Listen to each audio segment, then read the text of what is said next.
Indiana Newsdesk is made possible in part by Smithville Fiber Internet, streaming TV, home security and automation in Southern Indiana.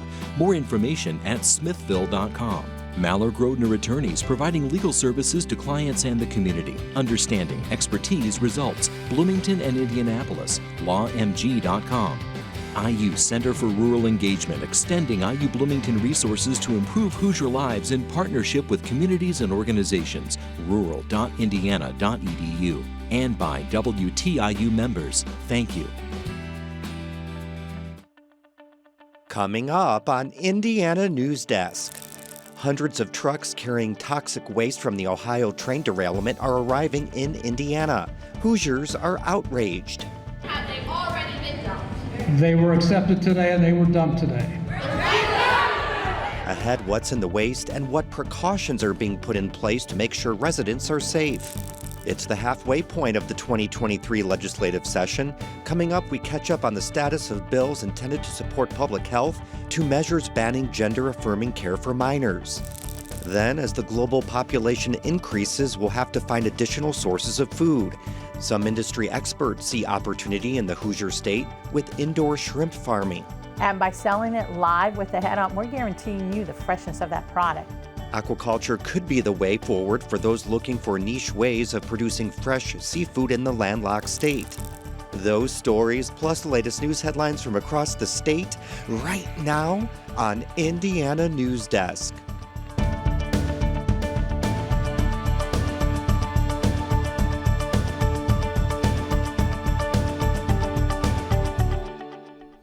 Welcome to Indiana Newsdesk. I'm Joe Wren. Toxic waste from the train derailment in East Palestine, Ohio is coming to Indiana. A landfill in Rochdale started receiving truckloads of contaminated soil this week. And despite assurances from officials that the site is equipped to handle the waste, residents are worried about what they could be exposed to. At a public meeting this week, things got heated as residents demanded answers about the toxic shipments. Ethan Sandwise has more.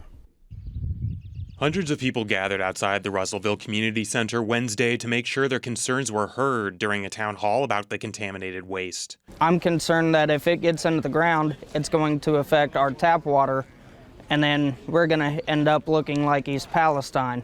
The fiery train derailment happened a month ago near the Ohio-Pennsylvania border. The waste is being transported to 4 sites across the country. The news came out Tuesday that the waste was coming to Rochdale. Residents at Wednesday's town hall felt blindsided. Why are you here? Hey, we're here to answer questions. You didn't answer his question. I will if you'll shut up, okay? Dakota Carlton and his family live in Crawfordsville, about 15 miles north of the landfill where the waste started arriving. I drove through it. I used to be a timber truck driver out there. So you're not going to blow smoke up mine. Nearly a dozen police officers were dispatched to watch the crowd. The testing and approval was completed yesterday.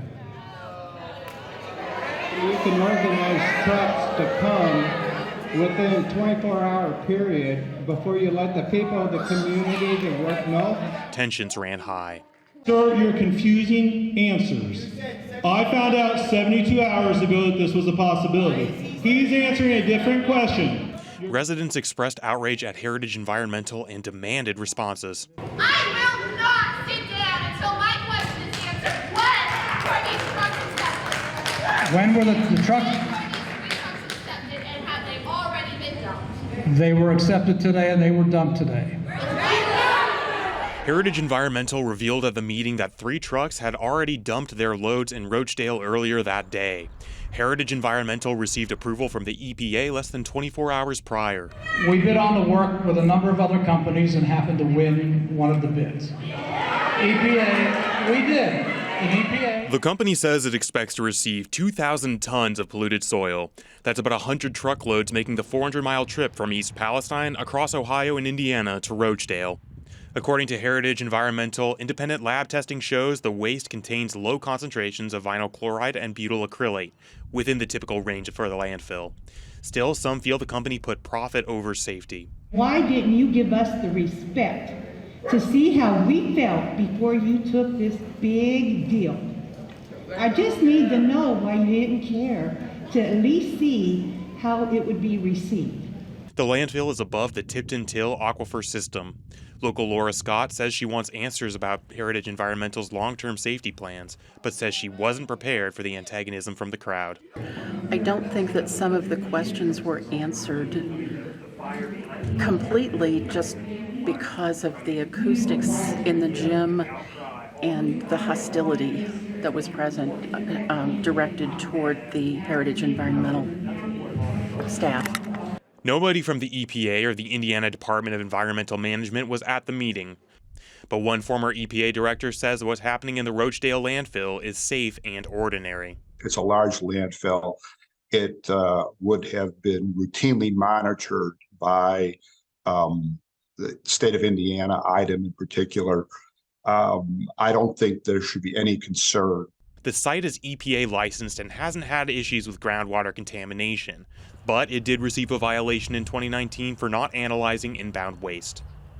Heritage Environmental says the landfill has 2 layers of PVC liner to prevent leaks and tests for runoff daily. Any breach would have to be reported immediately to the EPA.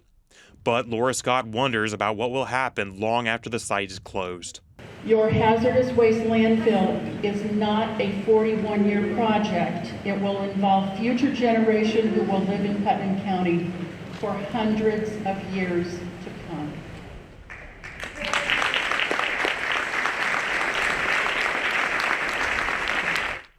We have Ethan here with us to tell us a little bit more. A lot has unfolded these last couple of days. Do you have an update? Yeah, I do actually, Joe. Governor Eric Holcomb has already shared his displeasure with the toxic waste coming to Indiana. He said he's going to talk with the EPA about this. And his office just hired a third-party lab to test all the incoming waste before it comes to Indiana. You know, Holcomb opposes the EPA's decision. Is there anything more he can do? Aside from talking with them, which he says he's doing, not a whole heck of a lot. The interstate or the commerce clause of the Constitution prevents states from interfering with interstate commerce, so he basically has to let the toxic waste come. Tensions really seemed high at that town hall. You were there, of course. Are there definite consequences to residents there as of now? I mean, have you heard anything? Well, we did talk to an expert named Joseph Shaw. He studies environmental toxicology. He said that these contaminants that are coming to Roachdale, Indiana, things like butyl acrylate, they can cause symptoms like watery eyes or irritated skin, but they do degrade very quickly. Here's what he had to say. When it does enter the environment, you know, it's going to break down pretty rapidly. If it's a lot, like high volumes that are moving around, that can take a little while, and that's where potential issues lie.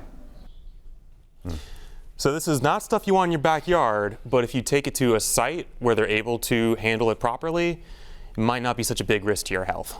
Okay, Ethan, thanks so much for your reporting. Appreciate it. Thank you, Joe. All right, now for the latest on this week's top stories, Catherine Patterson joins us now for headlines. Hello, Catherine. Hi, Joe. After months of meetings back and forth, the Monroe County Community School Corporation has an official anti-racism policy.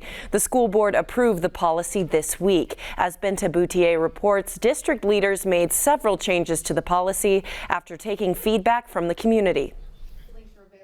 The revised policy includes a commitment that the district will introduce plans to track and enforce the policy's objectives as soon as possible.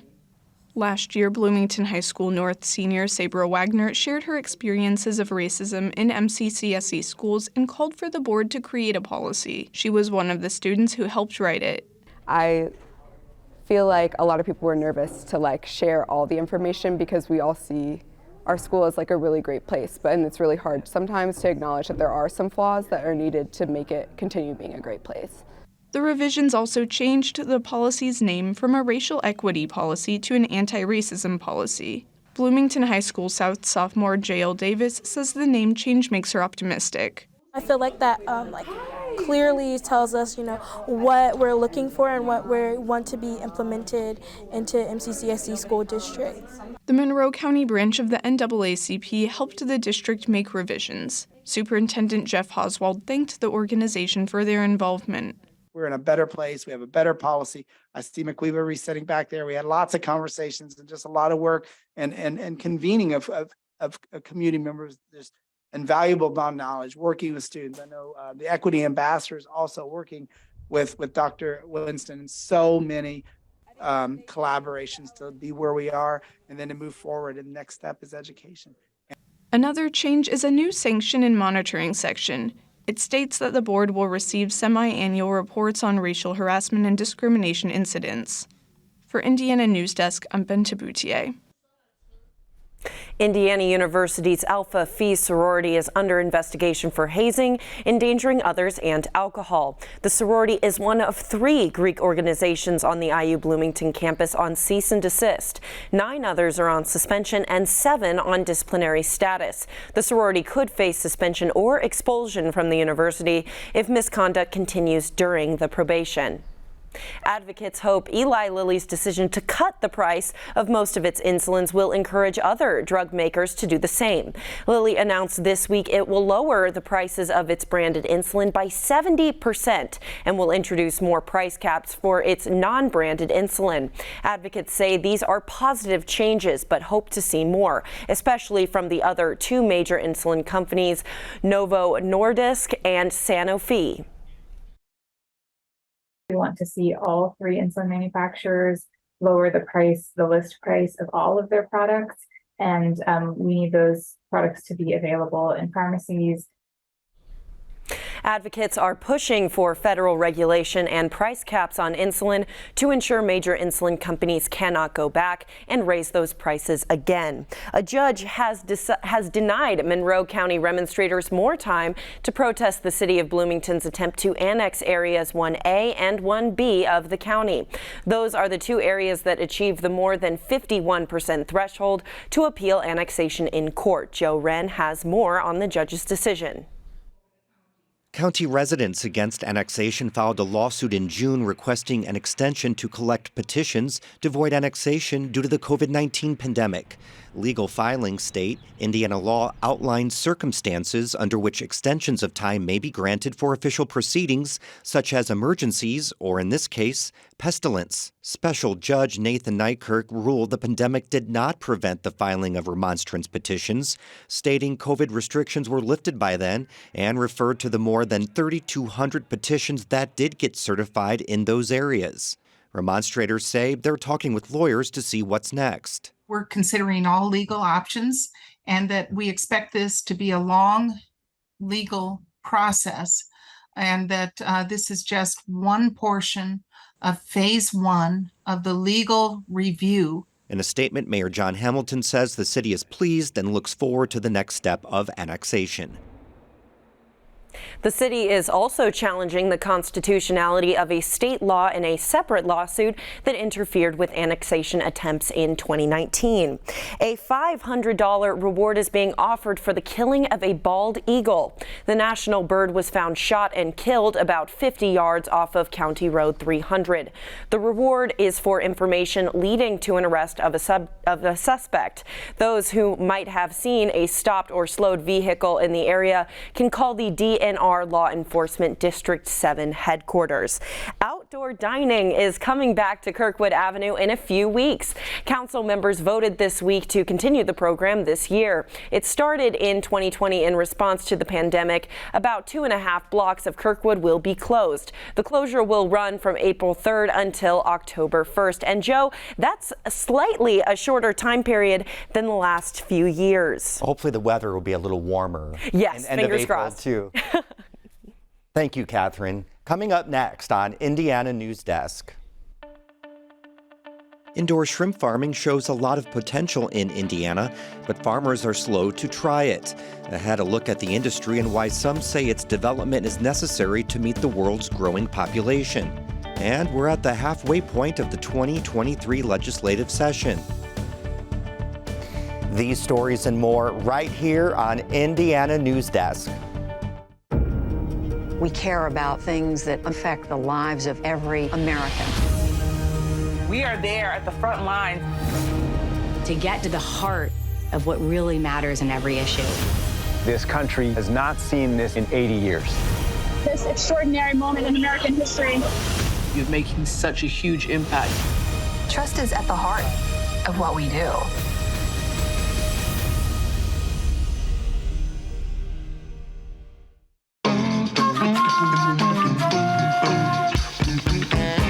is full of choices. And right now, your favorite member benefit, Passport, is offering more choices for you to stream.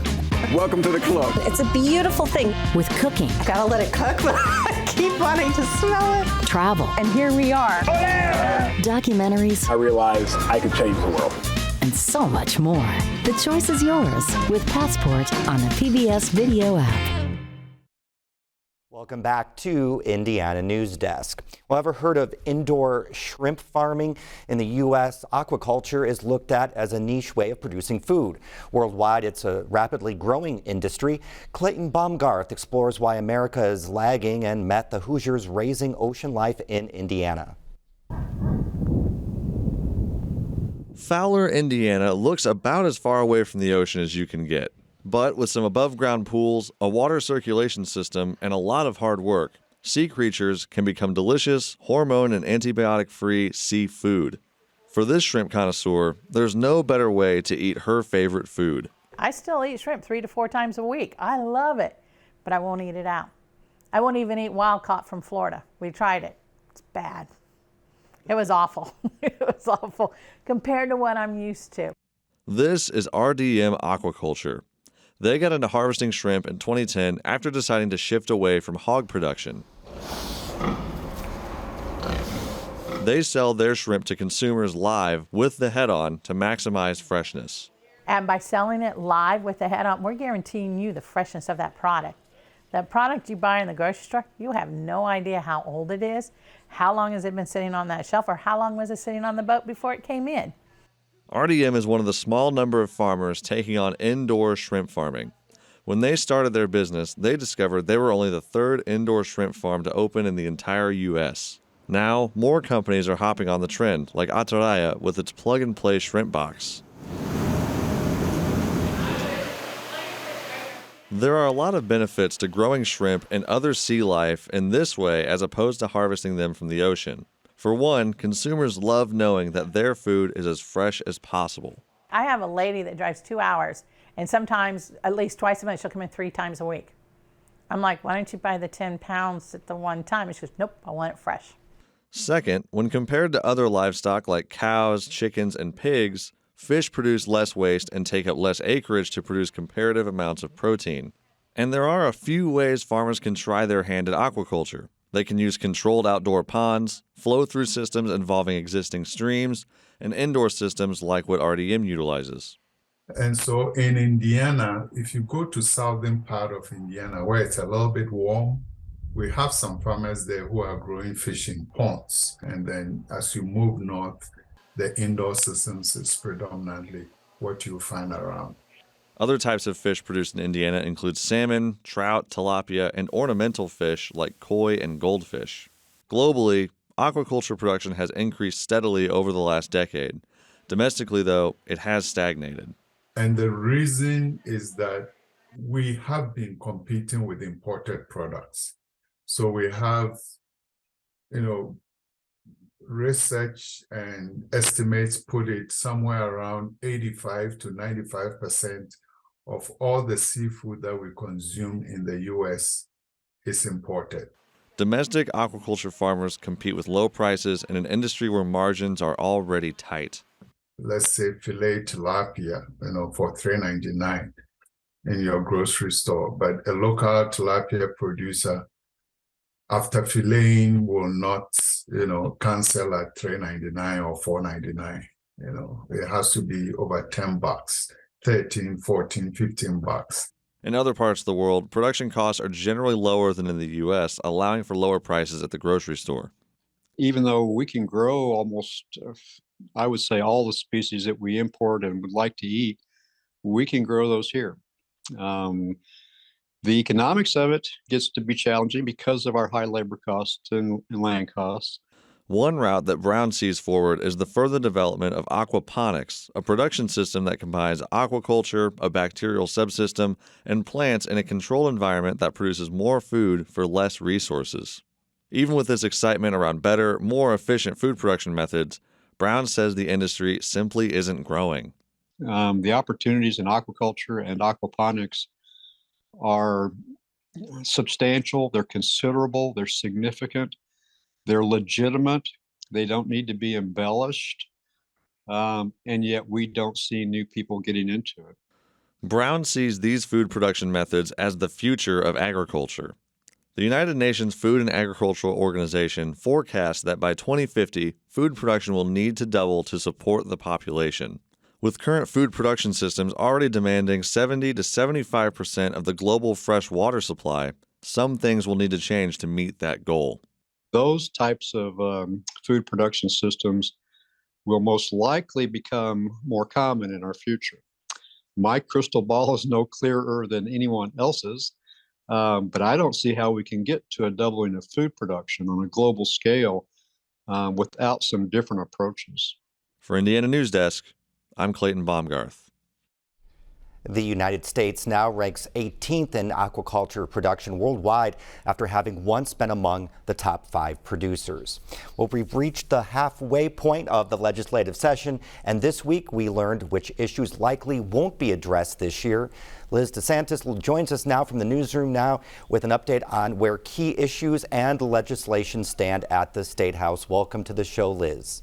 Thanks, Joe. A bill requiring school board candidates to declare a political party won't advance this session. Democrats and several education groups oppose the proposed change, arguing it would further inject politics into schools. Meanwhile, supporters maintained it would give voters more information and increase transparency. It is possible for lawmakers to insert school board election changes into another bill, though the House Speaker calls this pretty unlikely before this year's legislative session ends. And a bill on its way to the House would ban medicinal and surgical gender-affirming care for transgender youth. As Lauren Chapman reports, lawmakers opposing the bill call it an unfair attack on transgender kids.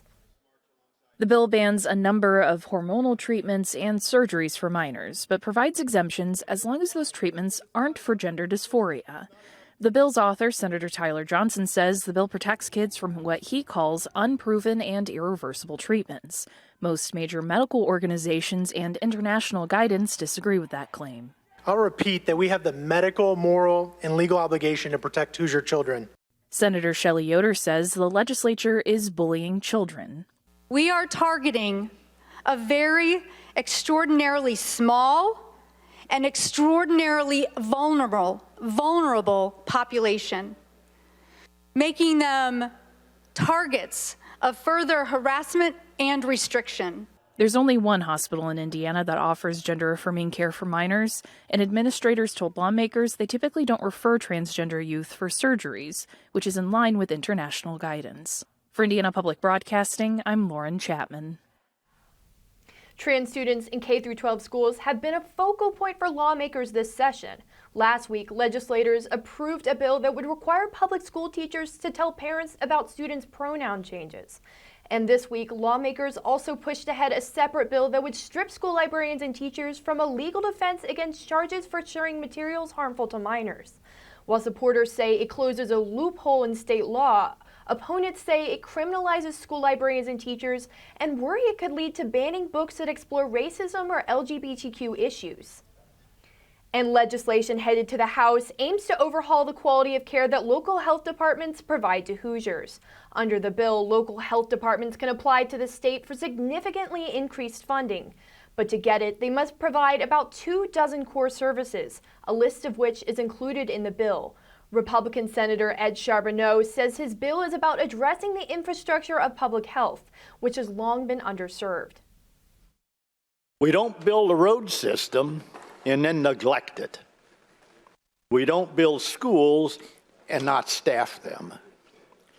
The same is true for public health. Democratic Senator Shelley Yoder notes the funding isn't in the measure. That will be decided in the state budget. We're going to need to make sure that we do fund Senate Bill 4 so that counties that choose to participate in this can apply and do the work that is much needed throughout Indiana. The bill passed the Senate 41-7. And electronic tracking would be a felony under legislation unanimously approved this week in the Senate. The bill was prompted after an incident last year in which a woman was viciously assaulted by her ex-boyfriend who tracked her using GPS technology. Under one of the bill's exceptions, family members can still legally track each other unless they're under a protective order. Senator Liz Brown has an issue with that. If a husband and wife are still able, without consent, to track each other, and maybe they have a slightly acrimonious marriage and they're moving into divorce, but not yet, then that's covered under this.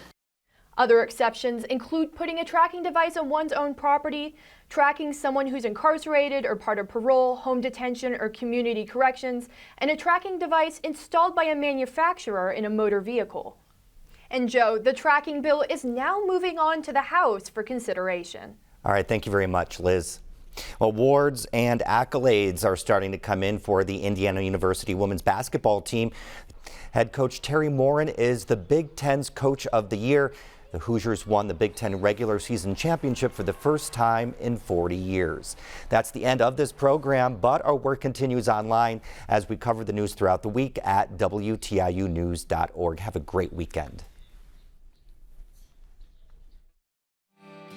Indiana Newsdesk is made possible in part by Smithville Fiber Internet, streaming TV, home security and automation in Southern Indiana. More information at smithville.com. Maller Grodner Attorneys, providing legal services to clients and the community. Understanding, expertise, results. Bloomington and Indianapolis. LawMG.com. IU Center for Rural Engagement, extending IU Bloomington resources to improve Hoosier lives in partnership with communities and organizations. Rural.indiana.edu. And by WTIU members. Thank you.